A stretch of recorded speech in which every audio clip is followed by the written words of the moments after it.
Hello everyone.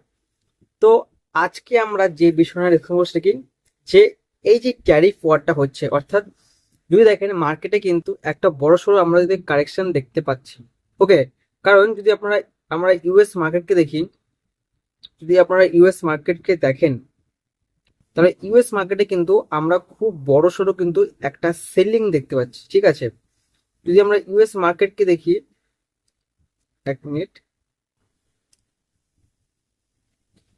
US market কিন্তু অনেক বড় সড়ো কিন্তু একটা কারেকশন আমাদের দেখাচ্ছে। যদি দেখেন ইউএস মার্কেটকে, প্রায় দেখুন এই যে ডাউ ফিউচার প্রায় 5.5% পড়েছে ইন্ডেক্স, কিন্তু এটা কোনো স্টক না। ন্যাসডাক কিন্তু 7% পড়েছে, মানে আমাদের নিফটি যদি 7% পড়ে তাহলে কি অবস্থা হবে একবার ভাবেন। তো হচ্ছে ডাউ ফিউচার পড়েছে 5.5, প্লাস ডাউ প্লেন পড়েছে 5.5, এবং S&P পড়েছে 6%-এর কাছে। তার মানে আমেরিকার বাজারে কিন্তু খুব বড় সড়ো একটা কারেকশন আমরা দেখতে পাচ্ছি। এবার এই যে কারেকশনটা হচ্ছে, এই কারেকশনটা কেন হচ্ছে? আর অনেকে বলছে যে গ্লোবালে একটা রিসেশন আসতে পারে, বা ইউএসএ কিন্তু একটা রিসেশন আসতে পারে, তার সম্ভাবনা কিন্তু অনেকটা হাই। তো এই যে বলছে রিসেশনের কথাটা, এটা কেন বলছে, আর রিসেশন আসে তাহলে কি তার প্রভাব আমাদের ইন্ডিয়ান মার্কেটে পড়বে নাকি পড়বে না? তো দেখুন, যদি ডাইরেক্ট বলি, যদি ইউএসএ রিসেশন আসে তাহলে তার প্রভাব শুধু ইন্ডিয়াতে না, গোটা ওয়ার্ল্ডের মার্কেটে পড়বে। কারণ 2008-এ কি হয়েছিল, 2008-এর ক্রাইসিসটা কিন্তু ইউএস থেকে শুরু হয়েছিল, তার প্রভাব কিন্তু গোটা ওয়ার্ল্ড মার্কেটে পড়েছিল। আর আশা করি আপনারা সবাই জানেন যে 2008-এর ক্রাইসিসে কতটা মার্কেট ডাউন গিয়েছিল, এবং তখন এক একটা স্টকের কি অবস্থা হয়েছিল। তো এইবার যদি রিসেশন ইউএস থেকে আসে তাহলে কিন্তু অনেকটা বড় সড়ো কারেকশন আমরা দেখতে পারবো। এবার সবাই যে বলছে রিসেশনটা আসতে পারে, কি বেসিসে আসতে পারে, কি কি পয়েন্ট আছে যে বিশেষে এই রিসেশনটা আমাদের দেখাতে পারে, তো সেটার মধ্যে ডিসকাশন করবো। তো দেখুন, প্রথমত দেখবো যে এই যে রিসেশনটা সবাই বলছে এটা কেন হচ্ছে। মেন কারণ হচ্ছে ট্যারিফ ওয়ার। কারণ মার্কেট যে পড়ছে, মার্কেট তো এমনি এমনি পড়ছে না, নিশ্চয় কোনো কারণ আছে। তো মেন কারণ কি? Tariff war. আপনারা সবাই জানেন এখন ইউএস কি করছে, ইউএস কিন্তু এখন কি করছে, ট্যারিফ লাগাচ্ছে বিভিন্ন দেশের উপরে। রেসিপ্রোকাল ট্যারিফ লাগাচ্ছে। এবার রেসিপ্রোকাল ট্যারিফ বলতে কি বুঝেন? রেসিপ্রোকাল বলতে, সাপোজ আপনি কারো কাছ থেকে কোনো কিছু কিনছেন, হয়তো কেউ একটা জিনিস কিনলেন, এবং আপনি কি করলেন, তারপরে একটা ট্যাক্স লাগালেন। ট্যারিফ মানে ট্যাক্স। আপনি 100 টাকায় কোনো কিছু কিনলেন, কেনার পরে তারপরে আপনি 50% লাগালেন ট্যারিফ। ওকে, এবার আপনি যার কাছ থেকে কিনেছেন সে কি করলো, যে আপনি যে মালটা তাকে বেচছেন, সে কি করলো, আপনি যে 50% ট্যারিফ লাগিয়েছেন সেখানে, তার এগেনস্টে হয়তো একটা ট্যারিফ বসালো 25%। এই যে আপনার এগেনস্ট বা আপনার ট্যাক্সের এগেনস্টে যে ট্যারিফটা বসালো, তাকে বলা হয় রেসিপ্রোকাল ট্যারিফ। ওকে, তো এখানে কয়েকটা দেশের নাম দেওয়া আছে টপে, যাদের উপরে কিন্তু ইউএস কি করেছে, রেসিপ্রোকাল ট্যারিফ লাগিয়েছে। অর্থাৎ কোনো দেশ ইউএস থেকে যে প্রোডাক্টগুলো সেই দেশে আসে, সেই দেশের উপর কতটা ট্যাক্স লাগিয়েছে, তার এগেনস্টে ইউএস কতটা লাগাচ্ছে। যেমন প্রথম কি, চায়না কি করেছে, চায়না 67% ট্যারিফ লাগায়। অর্থাৎ ইউএস থেকে যে প্রোডাক্টগুলো চায়নাতে আসে, সেই প্রোডাক্টের উপরে চায়না লাগায় 67% ট্যারিফ। তার মানে যদি 100 টাকার কোনো প্রোডাক্ট চায়নাতে আসে ইউএস থেকে, তাহলে সেই মাল সেখানে আস্তে আস্তে দাম হয় 167 টাকা। ওকে, এবার চায়না কি করেছে, এবার সরি, এবার ইউএস কি করেছে, 67%-এর এগেনস্টে 34% ট্যারিফ লাগিয়েছেন। অর্থাৎ যেহেতু চায়না ইউএস এর মার্কেটে, ইউএস এর প্রোডাক্টের উপরে 67% ট্যারিফ লাগিয়েছেন, এবার ইউএস কি করেছে, যে চায়না থেকে যে প্রোডাক্টগুলো ইউএসএ আসে মানে আমেরিকাতে যায়, তার উপরে 34% ট্যারিফ লাগিয়েছেন। তারপরে যদি দেখেন ইউরোপের ইউনিয়নের উপর 20%, ভিয়েতনামে 46%। কারণ ভিয়েতনাম লাগায় 90% ট্যারিফ লাগায়, মানে 100 টাকার মাল যদি ভিয়েতনামে যান 190 টাকা দাম হয়ে যায়। তারপরে তাইওয়ানে লাগিয়েছে 32% ট্যারিফ, জাপানে লাগিয়েছে 24% ট্যারিফ, এবং ইন্ডিয়াতে লাগিয়েছে 26% ট্যারিফ। ওকে,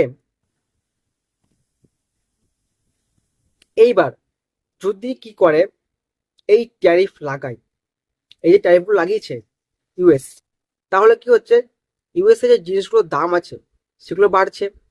যদি জিনিসের দাম বাড়ে তাহলে কি হবে, তার ডাইরেক্ট কিন্তু প্রভাব পড়বে ইকোনমিতে।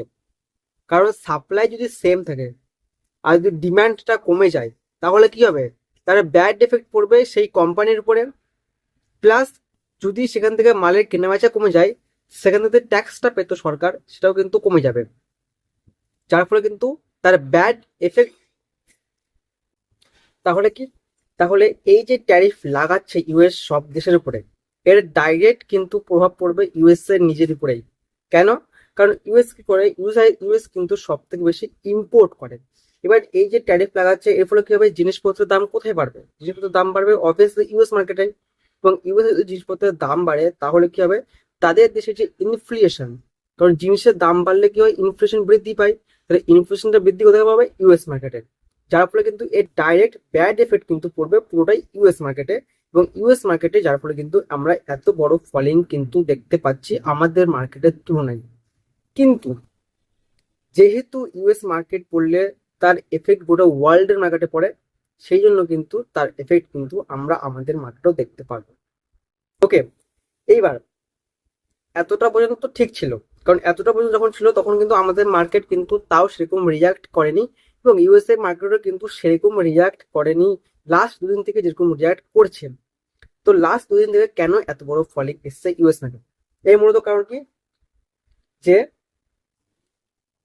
এখানে কি করেছে, যে ইউএস কি করেছে, যখন ইন্ডিয়ার উপরে 26% ট্যারিফ লাগিয়েছিল, ঠিক আছে, তখন বলেছিল কি, যে আমরা ফার্মা সেক্টরের উপরে বা মেডিসিন যে সেক্টরটা আছে সেখানে কিন্তু কোনো রকম ট্যারিফ লাগাবো না। বাট ফ্রাইডেতে কি বললো, যে আমরা ইউএস বলছে কি, যে না, আমরা ফার্মা সেক্টরের উপর ট্যারিফ লাগাতে পারি।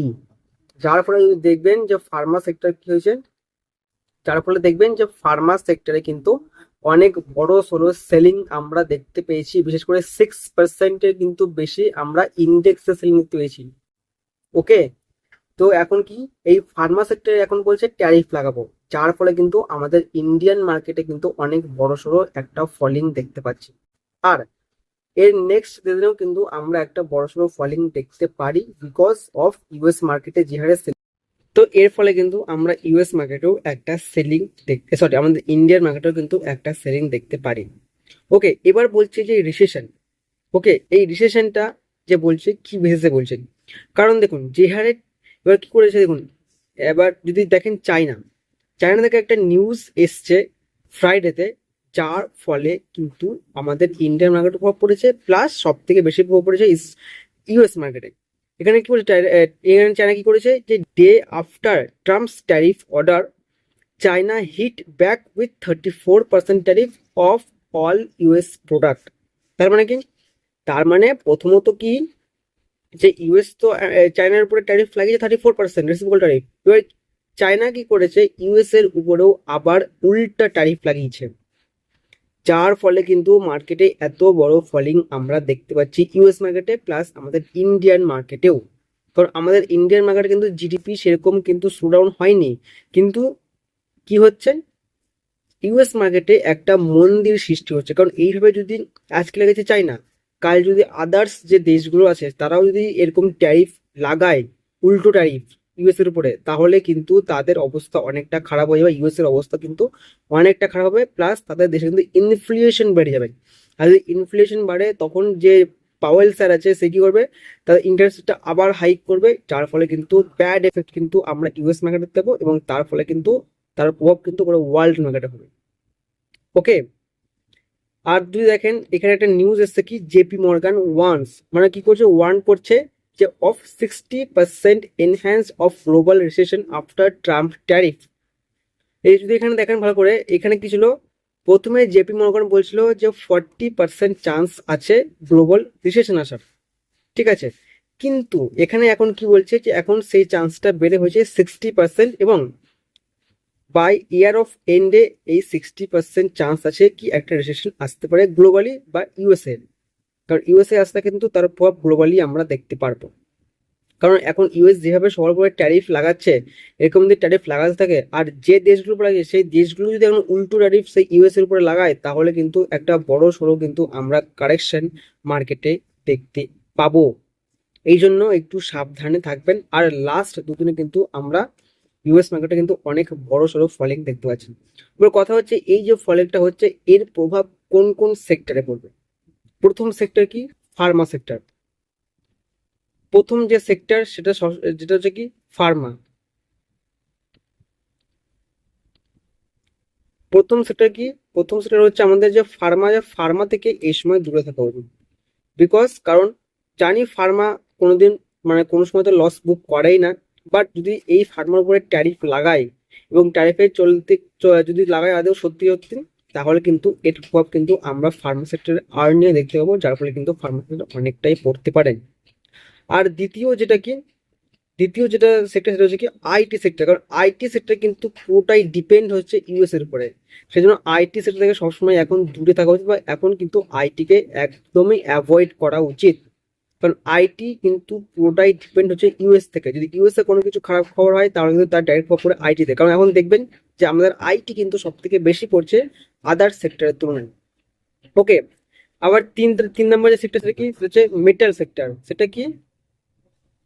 এবার মেটালের কেন সেটা কি মেটাল মেটাল কেন বলছি? কারণ যদি এই ট্যারিফে চলাকালীন যদি চায়নাতে কোনো খারাপ কিছু হয়, এই ট্যারিফ চলাকালীন যদি চায়নাতে কিছু খারাপ খবর হয়, বা চায়না যদি জিডিপিতে কোনো কারণে নেগেটিভ হয় বা স্লো ডাউন হয়, তাহলে সব থেকে বেশি প্রভাব কিন্তু এই মেটালেই পড়বেন। কারণ মেটাল কিন্তু সব থেকে বেশি চায়নাতে হয়, মানে চায়নাতে আমরা কি করি, এক্সপোর্ট করি। চায়নাতে যদি কোনো কিছু প্রবলেম হয়, তার এফেক্ট কিন্তু মেটালের উপর সব থেকে বেশি পড়বে। যার জন্য কিন্তু আজকে লাস্ট দিনে কিন্তু মেটাল সেক্টর প্রায় 6.5% পড়েছে। ওকে, তো এই তিনটে সেক্টর কিন্তু সবসময় এখন নজরে রাখবো। যতক্ষণ না এই ট্যারিফ শুধরাচ্ছে ততক্ষণ কিন্তু এই তিনটে সেক্টর কিন্তু আমাদের ভালো রিটার্ন দিবে না। ওকে, তো এটাই হচ্ছে মূলত কারণ। আর দেখেন, যদি এরকম আমি বলছি না যে রিসেশন আসবেই, রিসেশন না আসলে সব থেকে বেশি ভালো। কারণ রিসেশন যদি আসে তাহলে কিন্তু অনেক বড় ক্ষতি হবে। সেটা ইউএসএ তো সব থেকে বেশি ক্ষতি হবে, তার প্রভাবে কিন্তু গোটা ওয়ার্ল্ডেও ক্ষতি হবে, প্লাস আমাদের ইন্ডিয়াতেও কিন্তু ক্ষতি হবে। কারণ আমাদের ইন্ডিয়া কি এখন ডেভেলপিং কান্ট্রি। আর ডেভেলপিং এর সময় যদি কোনো কিছু ব্যাড নিউজ আসে তাহলে কিন্তু ডাইরেক্ট তার প্রভাব পড়ে জিডিপিতে। ওকে, সেজন্য কি এখন আমাদের দেখতে হচ্ছে এই ট্যারিফ ওয়ার কতটা চলছে। যদি এখানে থেমে গেল তাহলে খুবই ভালো। আর যদি না থামে, যদি এখান থেকে আরো বাড়তে শুরু করে, তাহলে কিন্তু রিসেশন আসার চান্স কিন্তু অনেকটা বেড়ে যাবে। আর যদি রিসেশন আসে তাহলে কিন্তু মার্কেটে কিন্তু অনেক বড় সড়ো একটা সেলিং আমরা দেখতে পারি। কারণ 2008 যেভাবে আমরা দেখছিলাম লেমন ব্রাদার ক্রাইসিসে। ওকে, তো এটা সবসময় মাথায় রাখবেন আর একটু সতর্ক থাকবেন। ঠিক আছে, এবার মার্কেট কতটা পড়বে সেটা বলা খুবই মুশকিল। কারণ এর কারণ এখন মার্কেট পড়ছে কি একটা নিউজে বেসিসে। যদি নর্মাল কারেকশন হতো, টেকনিক্যাল ওয়াইজ কারেকশন হতো, তাহলে ঠিক ছিল। কিন্তু এটা পুরোটা চলছে এখন নিউজের কারণে। যদি নিউজ এখন থেমে যায় তাহলে এখান থেকে মার্কেট টেনে দিবেন। আর যদি নিউজ এখান থেকে কি হয়, আরো বড় আকার ধারণ করে, তাহলে কিন্তু মার্কেট অনেকটাই পড়তে পারে।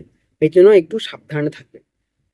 ওকে, তো এটাই হচ্ছে মূলত কারণ যার জন্য কিন্তু আমরা মার্কেটে এতগুলো ফলিং দেখতে পাচ্ছি। আই হোপ আপনারা বুঝতে পেরেছেন। আর একটু আপনারা সাবধানে থাকবেন, মার্কেটটাকে একটু দেখে শুনে থাকবেন মার্কেটে। আর কোনো হুটহাট করে কিছু ডিসিশন নেবেন না।